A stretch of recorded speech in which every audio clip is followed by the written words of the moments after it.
Welcome back to another episode of Gear of the Week, and I have a bunch of cool things to show you guys. We're going to cover some multi-tools, a multi-tool pen, and a bunch of knives from different companies. So, since we have a lot to cover, let's go ahead and get started. Now, if you have no idea who Nextool is, this is one of the few companies that had multi-tools that could have made that top 10 budget list, but just fell a little bit outside for a couple of different reasons. And I'll introduce some of that with this tool right here, but it's actually quite a good company when it comes to sub $50 multi-tools. And you can get a bunch of different varieties in different sizes. And honestly, from a design aspect, they've done a very good job. So we'll start with this one. Now I ordered this off of AliExpress. Now I thought I was getting a different model. This is the Flagship Pro, and I actually have multiple iterations of the Flagship Pro already.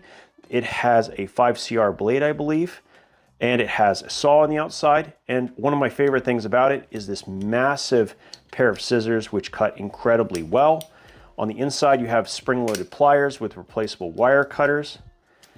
And it's a pretty cool package. There's a reason, though, that it didn't make my top 10 list of budget multi-tools, and it's because these small implements are such an afterthought. They don't lock, they combine the weirdest things. Like we have a pull cutter with a Phillips with no lock, so kind of a little dangerous. You have a can opener just by itself, and then you have a bottle opener flathead, but once again, without having a good D10 and or locking, these are sort of the afterthought of the tool. I do, however, really like their kind of design and what they have available. It's actually a nice weight as well. And there's a particular model that I wanted to try, which obviously I couldn't get, or I missed. I meant to get, but I didn't. And that is one that uses those snap-off blades instead of the standard blade on this. And I thought to myself, that is a tool I really want to try, or at least be able to have, so that I can put potentially in other multi-tools. So not much to say about this one, except that this is a really nice case as an option that you can buy. And I like the Kydex. It's designed specifically for the Flagship Pro. So if you like this model, this is a cool option. You can get it on AliExpress with the tool, and I think it was under 40 bucks. The other one I want to cover, and people have asked me to talk about, is this keychain tool from Nextool. Now, I have said the Mini Flagship Pro is probably the better small multi-tool out there. Other than the PowerPoint, it's probably my go-to. This is their scissor version. So instead of the pliers, we have a scissor. Now, this one is made by, or I should say, branded by Olight, but is identical to the Nextool. It has the pliers, and then it has a pair of scissors right here. And I have to tell you, these scissors function incredibly, incredibly well. So this combination on this particular tool is very, very good. In fact, it's one of my favorite tool sets in existence. At a 3-ounce range, there aren't many things that are better than this. The next step up, of course, being the PowerPoint. The problem with this tool is, for the most part, it has the same tool set, except that instead of having, it has the pliers still, except these little small scissor pliers are not a very good substitute. So the question becomes, what makes more sense? To have a big pair of pliers and a small pair of scissors, or have a big pair of scissors and a small set of pliers? It is always, and I mean always, better to have big pliers and small scissors, because more often than not, the task that you need a scissor for actually require precision and not necessarily the length of the cutting edge. Many scissors, even dedicated scissors, are designed to perform at the very end of the blade. So the fact that this is extra large, although it is great, I think is not as functional as getting the pair of pliers with the small scissors, who I have to say are some of the better ones I've seen in any small multi-tool. So if people wanted to know which one you should buy, the Nextool Mini Sailor plier version or scissor, always go with the plier version, because the scissors that are inside it are still very, very good. Surprisingly cutting well, but the pliers in the other version are basically useless. They are unusable as far as I'm concerned. However, it was cool to have one of these because of this file. So this is something that is not in this variation. And I think it would be really cool to take out the blade and put in this file. And I'm hoping that in the future, they will consider doing exactly this, because if you take out this blade and put in a file, you have a TSA friendly multi-tool that could be very budget friendly too, under $25. And if I get it taken for whatever reason, even though it's technically legal, I'm not gonna be heartbroken. Right now, if you don't know, the Leatherman Squirt PS4 has been discontinued. So this would be a very good budget option. And even when it was around, it was still not TSA legal. So hopefully they will see this and they will consider doing that exact orientation. Just take the plier-based version here, take out the blade, put in the file, and you're gonna have me being a very happy customer. And I will absolutely be saying that that is one of the best budget offerings that exists. Let's move on.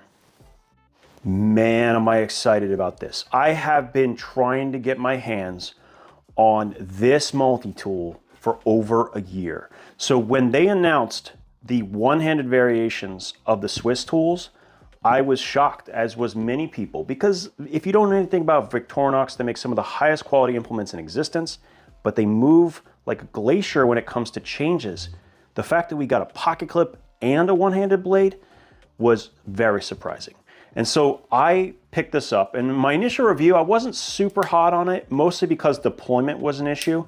But once I ground down the tangs just a little bit to make them easier to deploy, it became very quickly one of my most carried multi-tools. And I would say that with the exception of that issue, this is the easiest tool I could ever recommend. But I wanted the larger variation to compare it to, and I could not find it. It was not available on Victorinox's website until recently.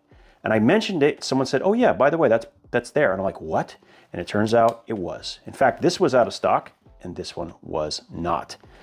So there's some huge advantages here. So the first one being the scissors. So the scissors on the Swisstool are so much better than the ones that you find on the Spirit. They open up a lot wider. In fact, that's the maximum amount of distance that you will get in that plier. Look at this versus that. Huge difference, right? Huge difference. So that's a big improvement. The other thing you get with this is you get longer implements and you get a bigger plier head. So this is a much more substantial plier head. It does come with more weight though. So definitely something to keep in mind. It's even wider as well. And yeah, this is the heavy duty version. Now, with all of those positives, there are some negatives. First of all, this is an older design, so they hadn't yet improved the combo tool. So on here, there's a combo tool, which is one of the best things ever. It's a package opener, chisel, a large wire stripper, and a V-notch wire stripper. So one of the coolest tools maybe in existence, and the Spirit actually has a better one than the larger variant. And the other thing is look at the size of this flathead and combination tool. On this, the Swisstool, we have a couple of extra flatheads. So we have this large flathead, which is thinner, interestingly enough, right? You can see it's a little bit thinner. And it has a different flathead combination for the bottle opener. And I'm not a huge fan of this tool because they kind of ate away at it to add the bottle opener on a tool that really shouldn't need it. This is the superior of the two by a pretty sizable margin. So that is an advantage, once again, going to the Spirit. So just a quick overview. I think there's some huge advantages to both. The scissors being the big one with the Swisstool, and of course the slightly larger blade. Now a couple people will not like that little fold over tab. The reality is Victorinox will be Victorinox. This is how they're doing it. Don't expect them to change. But if you like this, if you want a tool that is one of the highest quality, probably the highest quality multi-tool you can buy, I absolutely higher than Leatherman, 100%. Then I think you should consider either one of these two. I'll be talking about where they might fit a little bit better, but this has actually been one of my most carried multi-tools at 7.9 ounces. And even at 9 ounces, which is what I believe this is, I have been carrying it and not really been bothered too much by it. Both are excellent, excellent tools. And yeah, you should know this is back in stock. Now, the next interesting item we have on the table today is called the Bullet Ant 2.0. Now, I already talked briefly about its original iteration, and I actually purchased this on Kickstarter, and it has been in pretty much my holster ever since. In fact, this has been my setup when I was carrying my holster, and I just had it basically set up like so, and it gave me what I usually loaded up was a T6, T8 bit in here that can work with whatever else I have in there. And then of course it has a Lamy pen insert. So the way this thing works is you kind of push this down, you get your pen. This is the middle position where it doesn't go in either direction. You'll see a bit right there, and then you can see the other one at the top. So when it's in this lock position, you actually can use this as well. So very, very cool pen combination, and they have made a smaller variation, it's quite a bit shorter, that they are releasing currently on Kickstarter. I have to be honest, it's not my favorite thing in the world because I really liked the pen insert. What they have done is basically turn this into what is a dedicated screwdriver with the benefits of having a pencil as well. So it has a glass breaker on one side, and you can unscrew this, flip it around, and that is actually a lead attachment. So you can actually use it like a pencil instead of a pen, which allows it to be a little bit shorter, but otherwise is the same basic functionality with the bit driver, and it has the additional storage as well. So if you're wondering what this is like, this is currently on, I believe, Kickstarter. They asked me if I'd like to see it, and I said absolutely, because I really like the original. I don't know if this is one I'm going to carry very often, as I really do like the pen variation, but I can see some advantages maybe to others who maybe work in construction or otherwise. Let me know what you think. Would you carry this variation, or would you carry this one, given the choice? Now, if you've been following the channel for a while, you know that I try to let people know when there are massive discounted sales on things. And this is one of those knives that I got for ridiculously cheap. $85 that was on sale for $33 during Prime Day in October. And I didn't ever show the blade that I ordered, so here it is. And I gotta say, it's not quite for me. It's probably not something I will keep. It will probably end up being given away in one of the live streams. But for a milled titanium pocket clip, titanium backspacer, titanium pivot collar, micarta handles, AR-RPM 9 steel, it was steel, literally. And can't say enough. Just keeping in mind that this company, Artisan Cutlery, which also owns CJRB, has sales regularly, and hint, hint, there will be a big one coming up on Black Friday, and you're not going to want to miss it. So I will be making a separate video on that, but be aware these kinds of things happen, and I tried my best to let you know when they do. So a nice knife for sure, just probably not something you can get anymore because I believe it was currently discontinued. Don't worry though, they have a lot more sales coming. So this is an incredibly interesting knife from Bechtech. So this is called the Glok. And I gotta say, I like what this designer does. Keanu is someone who likes these compound grinds, as do I. I'm beginning to really enjoy them for the functional aspect because it actually creates a different edge here than it does here, sometimes being very efficient. You can even see the thickness of the edge change between the two. So this is gonna make the tip a little bit tougher. See how tough that is? And yet it's gonna be thin behind the edge over here. So very, very cool design. And this button lock is one of the smoothest actually that I've ever experienced. I mean, crazy good action. So nice job from Bechtech. But I'm really excited to see that they are using 14C28N with this one. Much better, much preferable in my opinion to the D2 that I saw in my last Bechtech. And the other thing that I noticed right away is they have that same magical jimping that I commented on the last time, where it feels like finger Velcro, but yet because they're so close together, they don't hurt when you put your finger into it. I hope they use this on more knives. It's probably my favorite thing that they've been doing, which is that amazing jimping. And it's exactly where it should be for easy press. And it just holds, and I don't feel like I'm sliding it at all on this knife. This is a nice little offering, and it has a unique handle shape I've never seen before. Very form-filling, very wide handle. It's not, it's interesting. It's kind of almost wants to be back here right? Even though it's also kind of wants to be up here. It's hard to say. Like, I think I wanted this to be more of a gradual angle. And if I end up keeping this knife, and I may actually just kind of cut the line right there and see how that feels, because I think it might even be a little bit better. But other than that, I would say this is a really cool offering from Bechtech, and maybe worth considering if you're looking for a budget offering. Speaking of budget knives, we have another from Sencut on the table, and this is called the Trexler. Now, Sencut and I have a weird relationship. I like the knives. I mean, obviously the fit and finish is gonna be on point. Everything's gonna work properly. I mean, it's made by We Knife Co. I just think that they're always a little bit outside the price range of where I think they should be for a 9CR series. This one being sub $40 with micarta is a reasonable choice. Now, what is quite interesting with this knife is the design of the blade itself. Now, this is not, I don't think, a particularly functional tip. I think they could have just dropped it straight into the tip of the blade, like right from here. And I think it probably would have been a little bit more interesting. But what it does do is, because of the weight, it does launch very, very, very well. So if you're wanting to collect, you know, different blade shapes, this might be an interesting one to consider. The handle is okay. I mean, it's not, you know, a Ray Lanico design, which has incredible handles usually, but still not bad whatsoever. So an interesting knife, another sub $40 knife that is available. Let me know what you think down in the comments.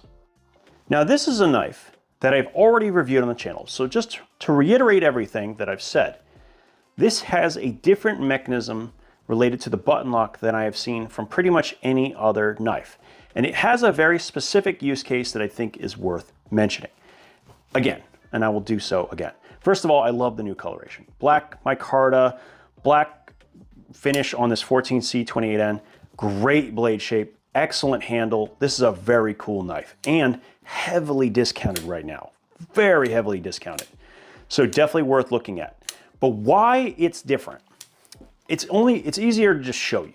So if you have a regular button lock knife, we'll just take the Bechtech here, and you click the button, what happens? The blade falls out because it's very smooth, right? On bearings. So it's good for fidget action, but it's something that you have to be aware of, because when it's in the open position and you press the button, it comes down, right? Now let's do it with this one. See that? I had my finger on the button the whole time, but you can clearly see it's different. Now, what if I take it upside down and I press the button now? It's not coming out. What's going on? This is on bearings, but yet the blade is not deploying. Even if I hold the button and shake, it doesn't really deploy. What is going on is this is on washers, but if you could see the cutout, there is actually a detent, a ball detent that is pressing, and it's hard on the black version, I'm sorry. You can kind of see it right there. It's pressing up against the blade as it's going. So what this does is slows down the blade as it closes. I wasn't sure what the purpose of all that was, but I think there's a specific application that may have accidentally come about because of it. This is a very cool knife to give to someone who might be intimidated by the type of action that you would see with most button locks. Like, this is an incredibly smooth knife. But notice that I have to keep my hands out of the way of this blade, because look at how fast it's coming down. Right? That is, for a lot of people, that's pretty scary. Okay? If you haven't developed the muscle memory, that can be a little intimidating. This knife, things move a lot slower. Things move much more reasonably, right? And if you wanted to, it's got to cut out perfect for using it two-handed.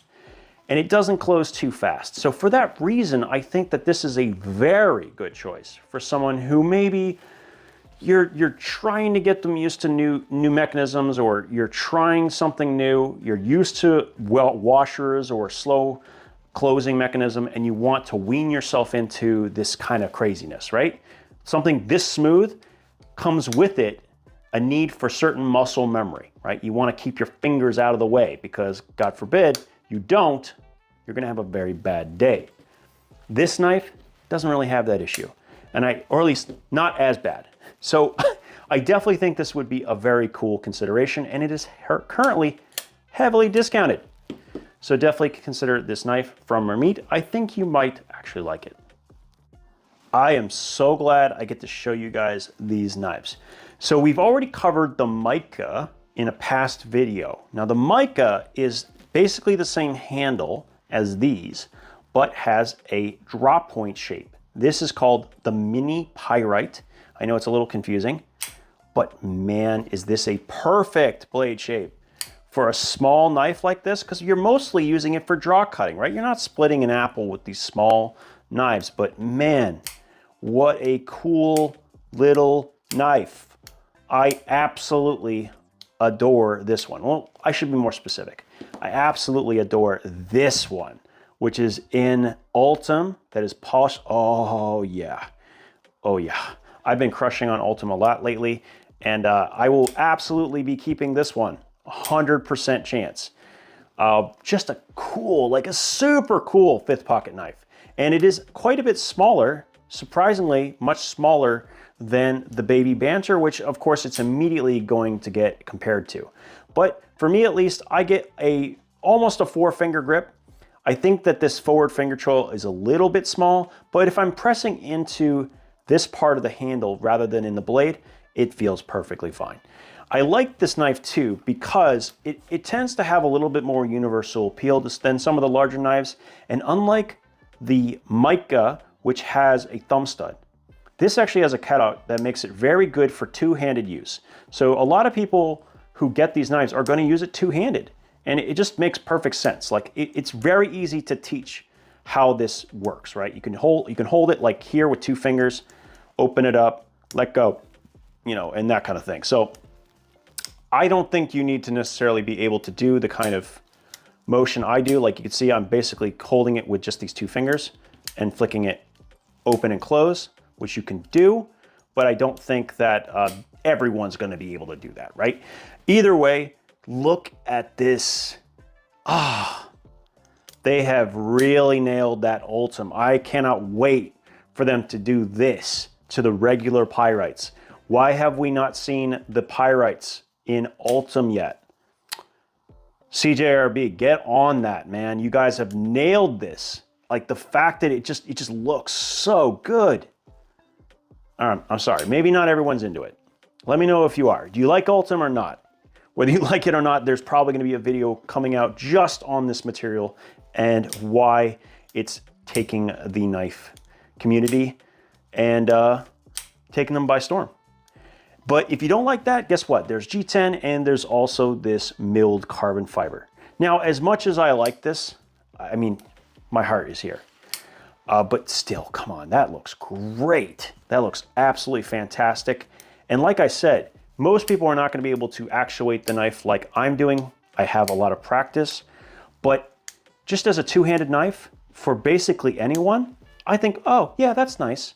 You could theoretically be a little bit more curved here to look a little bit less aggressive in theory, but I think they were trying to emulate the other Wharncliffe or sheep's foot Pyrite. And the other thing I really like, notice that the blade is curved away, which actually gives you more handle clearance if you want to use more of the blade. So overall, I think the mica is the superior of the 2 small knives I'm sorry, this is the mini Pyrite. The mini Pyrite is the superior of the 2 compared to the mica, and oh, this is great. Absolutely fantastic. I think this is going to be a home run knife for them this year. And thank you. Thank you for putting it in Ultem because it looks fantastic. So here's everything from Gear of the Week. What was your favorite? Which is the thing that interests you the most? For me personally, the thing that excites me the most is finally getting my hands on this amazing Victorinox. But I'm still very interested to see how I feel about this multi-tool pencil. I've been carrying it, and don't get me wrong, I've been using it as a pencil. I just find myself needing a pen more. Let me know, what was your favorite of the things that I showed you today? And what would you like to see in the future? As always, thank you for your time, and we'll talk again soon.